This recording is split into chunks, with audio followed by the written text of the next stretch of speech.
Everybody, welcome. You guys know I'm part of the tribe here, but my name is Jim Britts. And what I want to do today is I want to share briefly our story. And then I just want to really share one thing that I think will be encouragement in the midst of times of discouragement. Is that cool? So in our story really quick, I'll just, 6 years ago, planted Parkside Church in North County, San Diego. And I was a youth pastor for 15 years at that point and was planning on doing that forever. And I said I was gonna be one of those guys that never sold out and planted a church. I was gonna be the youth guy, 80 years old, working with high school kids. And God called me to the park behind my house at 2 in the morning. He actually does that a lot. You can actually kind of look at the major points of my life, and 2 in the morning, wake up calls and go down to the park and God speaks. But a couple years ago, I just said, hey, God, I know you're here because of this church planting thing that people are coming to me about. Don't worry, I won't sell out. And I heard an audible voice from God, and he said, Jim, I'm not asking you to leave youth ministry. I'm asking you to plant a church.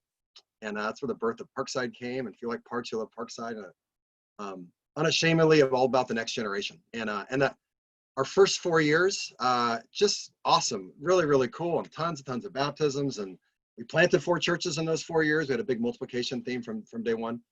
And then about 2 years ago, God got me up in the middle of the night, and he'd had some in between, but woke me up and went down there, and I'm like, God, well, what do you want to talk about today? And this might sound weird. This isn't like every day. This is twice a year, God, at the most, where we have this relationship with God. And it was just very clear. God said, I want to talk to you about disciple making. And I'm excited about all these great things that's going on with your church. But you're missing the boat on what's most important. And I walked away 2 in the morning with this huge burden on my shoulders. And when it came to making disciples and make disciples, we were failing miserably. In fact, these are the words I heard from God, is Jim, you're doing a piss poor job at that. So I don't know if that was him or not, sorry, but that was the language that I shared. And so how do you explain to a staff and a church that's going really, really well, all of a sudden the lead pastor is going, man, we're failing at what's most important.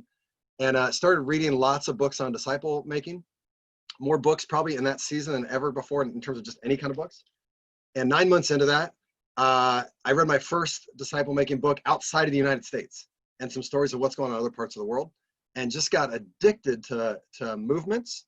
And the only time I think ever in the history of reading a book and at the end of it, it says, if you like this book on Amazon, you should check out this one. I'm like not a sucker for that. I'm not going to fall for that. But it said, it had Chris's book. And I'm like, that's an interesting title for kind of the season I'm going through. And it had a link to the blogs. I'm like, I don't even have to buy it. I can just read. So I bought it later, don't worry. But I'm reading late at night on a Saturday, preaching early the next morning, but I'm just hooked on this thing. And there's a chapter in there about people going out to Walmart parking lot to share their faith. That's what I did. I thought I was the only person on the planet that did that. And I was like, no way, there's other people like me. And about, I don't know, 45 minutes into this, I realized I knew Chris. I'd actually flown to Texas a couple years before because we had a similar mentor that, bottom line, told me I needed to go see this church and see what they were doing with prayer. And I'm like, oh my goodness. And so it came at the end of it, and it said, Chris says, hey, email me if you're interested. And I email. This is probably 1 or 2 in the morning on a Sunday morning. Pastors should not be doing this at this point. And Chris, I wake up in the morning and Chris had emailed me back already, saying, Jim, I remember you. And I don't know if he was telling the truth or not. I'm like, that's awesome. He said, hey, 6 weeks from now is our next training. You need to be in it. And so I got 8 core leaders in our team to go through this training with me. And you guys probably can connect with this. I just so resonated with what he was saying. And there was a sense of like this burden that I'd been carrying at that point. It was a year.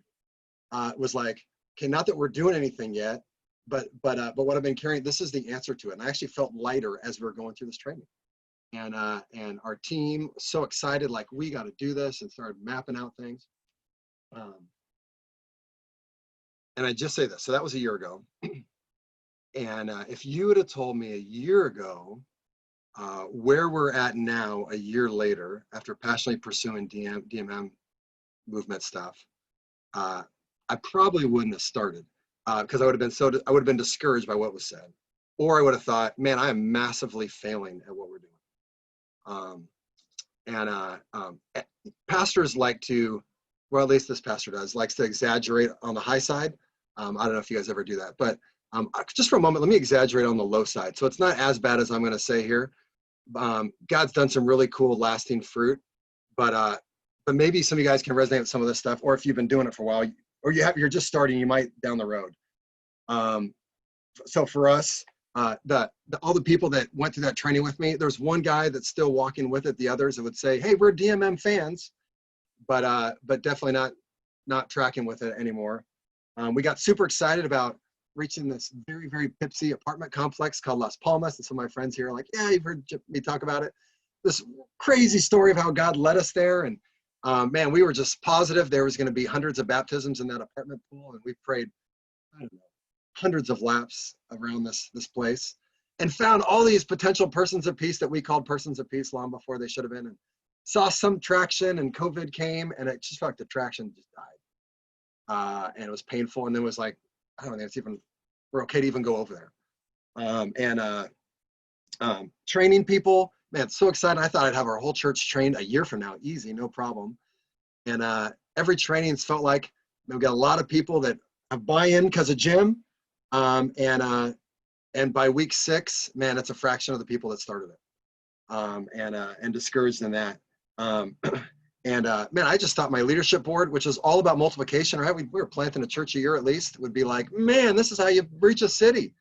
And instead the response was, a couple of them, that sounds cultish, like I don't know if that's what we should do, you know? And sometimes we just felt like our best things. I remember calling Chris and maybe even the board here or this team here and saying, man, we got a person of peace. They're bringing all these people. It's going to be great. And then we show up on the day, and not even the person of peace shows up or even calls. And it's like, what the heck's happening here, right? So just a lot of tough stuff. And even our DMM Gen Zero church, man, getting people fully on board and excited, man, it's tough. And people, as they report their numbers, just a lot of zeros when it comes to discovery invitation questions.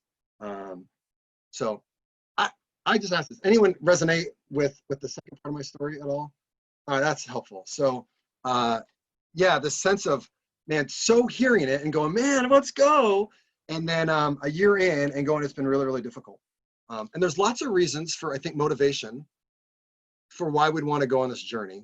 You know, one is just hearing the vision of, man, what's going on around the world, and thinking about, man, if we're going to reach our cities or our regions, man, this is obviously a way it can happen. The other way it can't.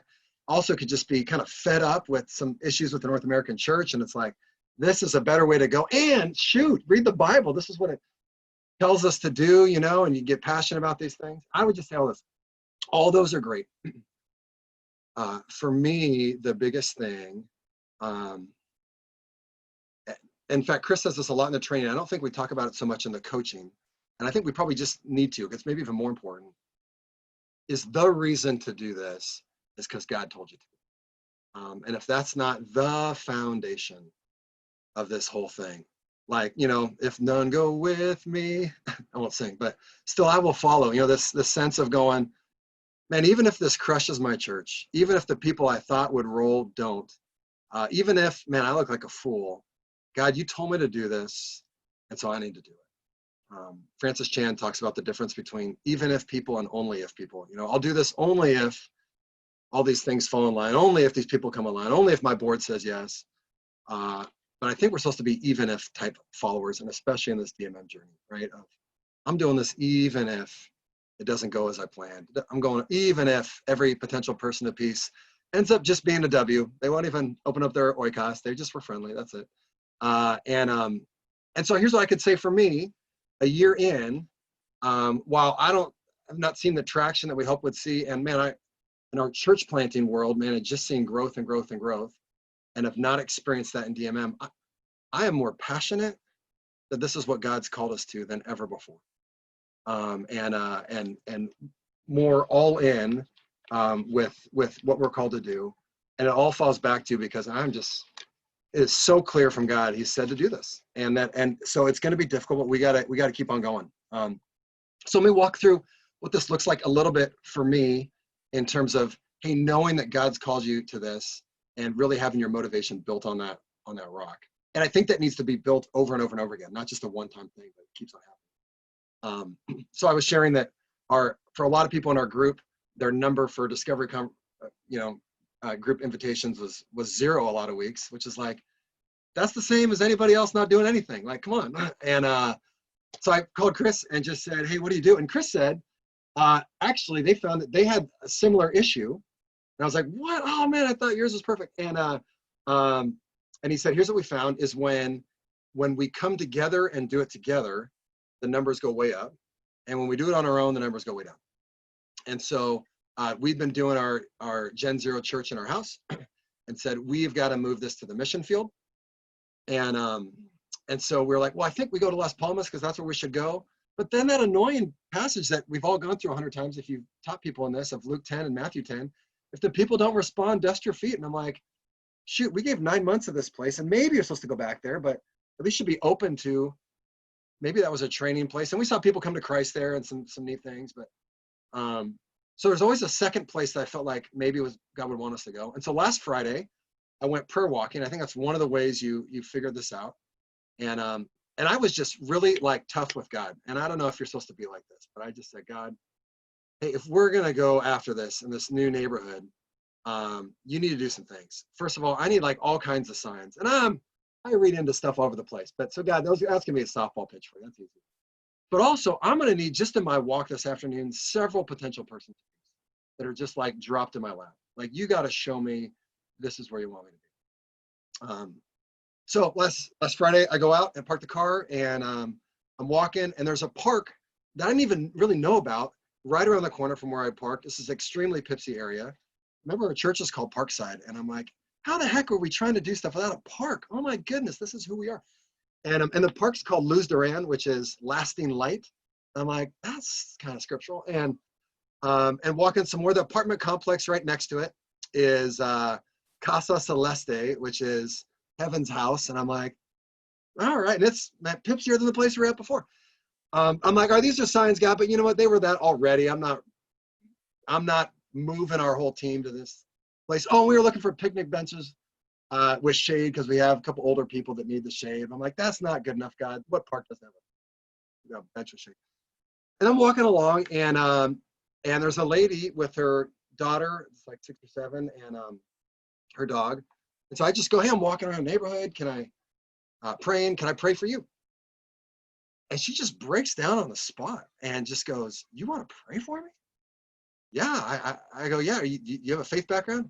I don't have a faith background at all, but my life has fallen apart. And this is unbelievable that you'd ask me to pray for you. Hey, this is my name. This is my daughter's name. And I'm sharing with her. So I share with her a story. She's crying with this Bible story. I'm like, we're actually trying to start churches and homes in this neighborhood. Well, if you're starting churches, is there a church yet? I go, well, kind of. Like, we've got a group meeting in the park this Sunday. Am I allowed to come to that? Here's my phone number. Can you get me? I mean, it's just, I said, well, you can come, but that's not the goal. Like, we're going to try to start something in your own place. But yeah, some relationships. I mean, just so cool. I'm like, all right, God, but we need more than that. So I'm walking along, and I'm back in the park, and this other guy's there, and he's obviously a gang member, and sure seemed like it. Sorry, that's anyways. And anyways, I go, man, can I pray for you? And he just goes, dude, that would be unbelievable. And here's the words he says. My relationships are breaking down all over the place in my life, and I don't know where else to turn. That is crazy that you would come up and ask you could pray for me.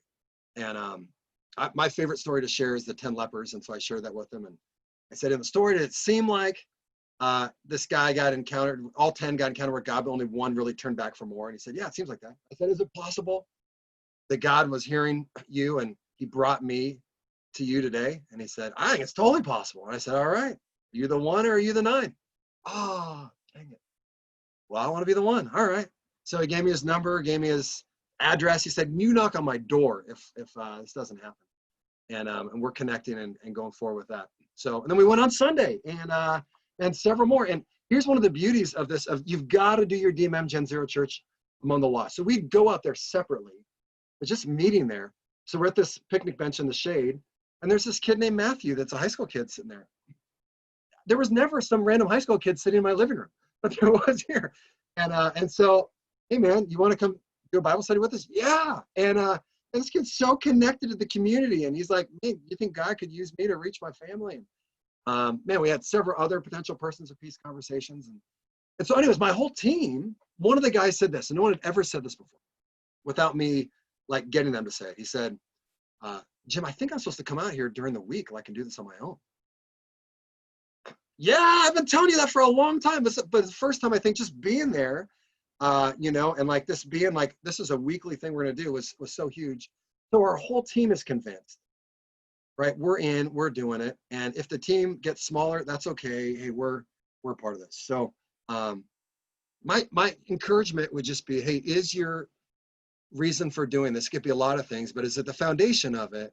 Hey, God's told me. And so you could have a story from the beginning when you started, but also say, how's God added to that story lately? And are you putting yourself in places where it's clear God wants you to do this? I think that happens through prayer walking. I think that happens through going on prayer retreats regularly. I'm trying to, on a monthly basis, get away for a day and take a different person with me each time and challenge them to then take a different person with them each time. And each time it's like God just speaks and goes, oh yeah, Jim, you're on the right path. So yeah, I know it's not going how you thought it was going to go, but you're doing exactly what you're supposed to be doing. And then it's huge, I think, for your team to feel the same way. Not just that they're following their leader blindly or like, this seems like a good thing, but where they've actually heard from the Holy Spirit as well. And so we tell people as we finish our last session, you're not even allowed in the DMM Gen Zero Church until you go on a prayer retreat yourself. And I'm going to put in the chat some questions that we should just, yeah, if you scroll up there, you can see it. We just give some questions for people to work through that we say, you got to get away for a minimum of 2 years or 2 years, 2 hours. And just try to hear from God. And for a lot of people, we have a church that's all brand new Christians. A 2 hour, something like that is like, they've never done it. And to process through, but I want them to convince me, hey, I think God's called me to do this. And here's, I think God's called me to do that. And for that, at least to start out being their foundation for it. And my last thing would just be, I think this is scriptural too. When you think about the Apostle Paul, I think maybe my favorite like scene, a list of stories in scripture would be Paul and how he planted the church in Philippi.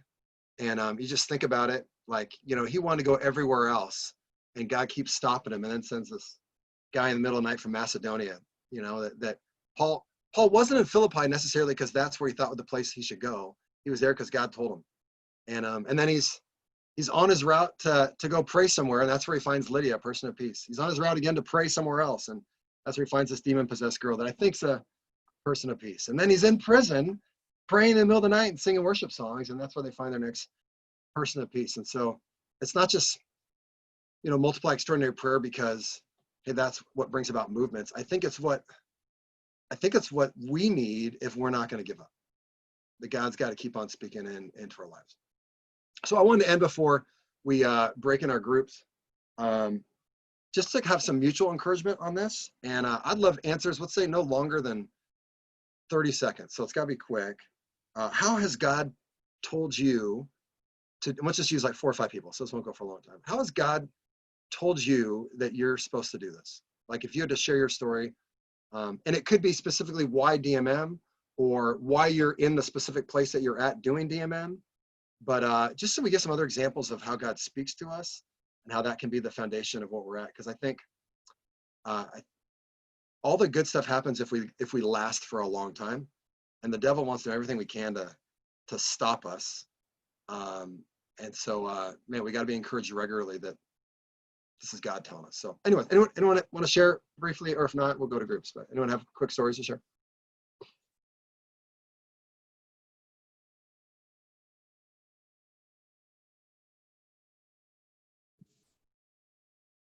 I'll go. Thanks, Lee. I just went through some tough ministry circumstances, and I second guess myself all the time. I'm an Enneagram 6, so I'm right there doing, always wondering if I'm doing the right thing. And I just inherited a way of doing church that I try to keep doing. And then when things kind of fell apart here, I had the clarity that there isn't anything else to do, that this is it. And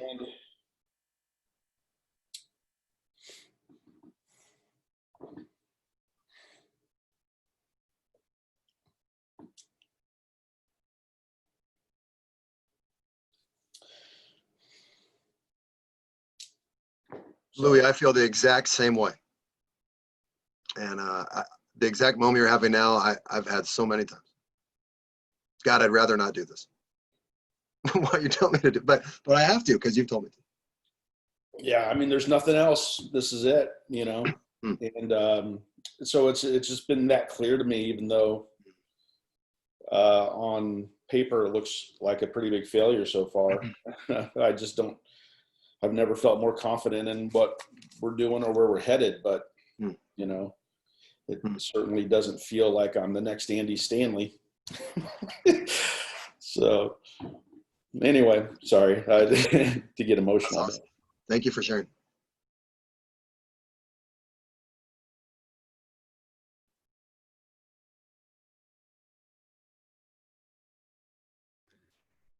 I went to a park and God told me I was doing a piss. Oh, never mind. Across our 4 campuses, I could name one person who was making disciples, who was making disciples, who was making disciples.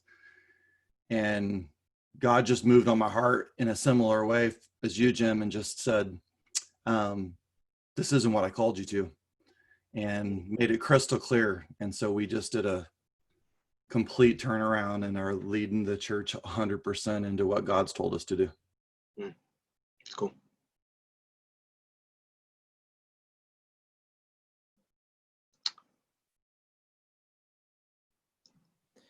Yeah, my team, we were working like crazy to put on the show.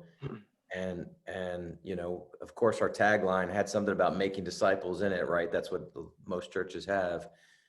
But we sat down one day and we said, we are killing ourselves. And are we really making disciples? Or are we just putting on events? We felt like just event planners, whether it was Sunday or outreach events or whatever, but are we really making disciples? And so that led us down a path of just prayer and seeking God. And we found something called WIG, Wildly Important Goal, out of the 40X book that is meant for businesses and trying to focus on moving those things that really matter. And that led us to WIG with Chris Galanos, WIG DMM or WIG Take DMM. And so that we kind of stumbled on that with discipleship. We were, planning out some discipleship steps, wondering if we were on the right path, but then, found Chris's stuff, and then a lot of the other books as well that some of you all have read, and just kind of opened the door for us to follow this path. And it's been, we call it a bullet train. We got on, we're not sure where it was going or how we were going to get off, but it's taken us somewhere fast. That's cool. Thank you, David. Hey, is there one more? If not, we'll go on. But anyone sitting here going, I want to share my story?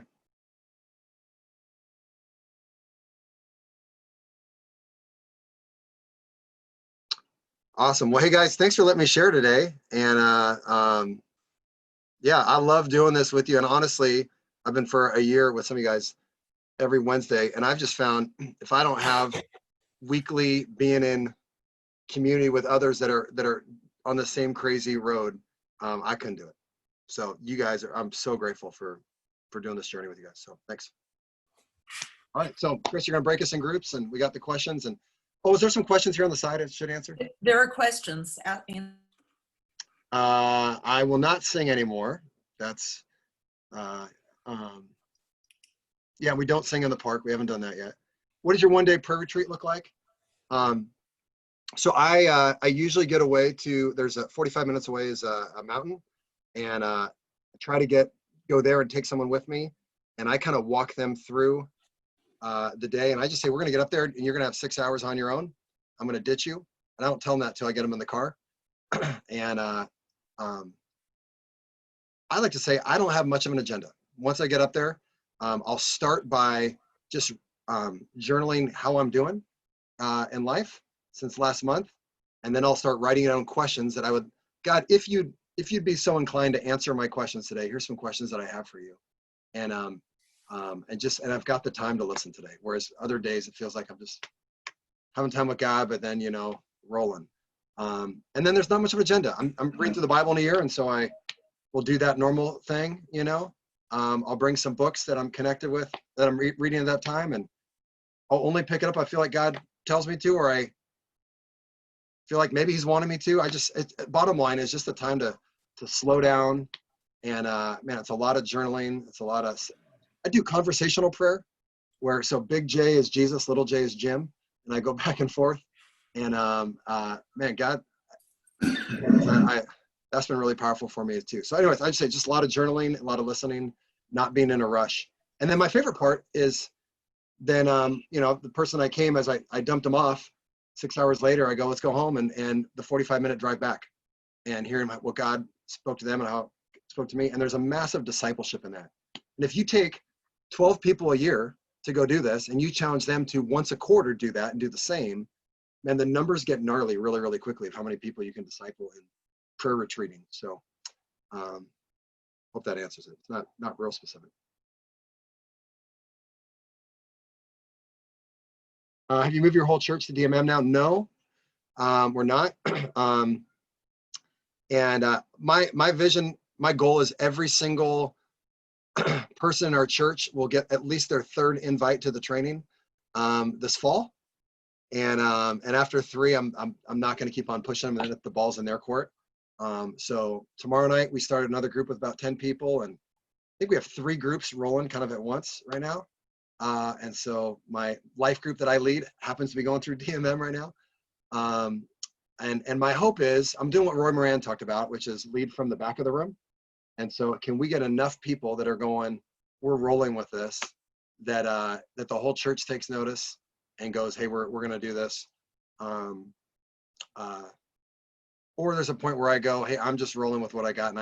But right now we're meeting Sunday nights and I'm okay with that. So yeah, I've not had, Brent inspired me in having a conversation with the board. I've not had that yet.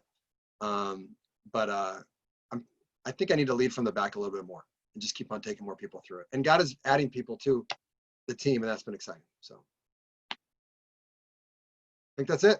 Thanks, guys. Ready to break, Chris?